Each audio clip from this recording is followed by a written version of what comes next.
আজকের মুরগিটা রান্না করেছি মাটির চুলায়।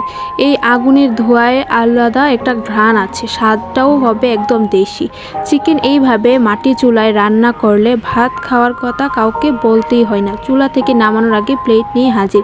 এটা এতটাই বেশি মজাদার আর লোভনীয় হয়ে থাকে। সামান্য একটু চিকেন, একটু লেবু, সামান্য একটু ভাজা তেল।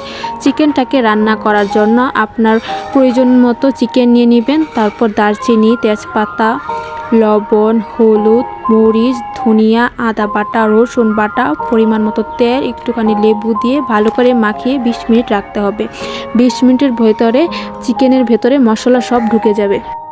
তারপর কড়াইয়ে বেশি পরিমাণে তেল দিয়ে চিকেনটাকে দিয়ে দিতে হবে। তারপর একটু নাড়াচাড়া করে পরিমাণ মতো পেঁয়াজ দিয়ে দিতে হবে। পানি ছাড়া এই চিকেনটা রান্না করতে তেলের পরিমাণ একটু বেশি দিতে হয়, কারণ তেলের উপরেই চিকেনটা সেদ্ধ হয়। 10 মিনিটের মতন এই চিকেনটাকে ভালো করে রান্না করতে হবে, যতক্ষণ পর্যন্ত সুন্দর কালার না আসে। চিকেনটা সুন্দর কালার হয়ে আসলে আমরা চিকেনটাকে নামিয়ে নেব। মাটির চুলায় কি সুন্দর রান্না হয়েছে পানি ছাড়া চিকেনটা, খুবই মজাদার হয়েছে খেতে। কালারটা কি সুন্দর আর স্মেলটা খুবই অসাধারণ।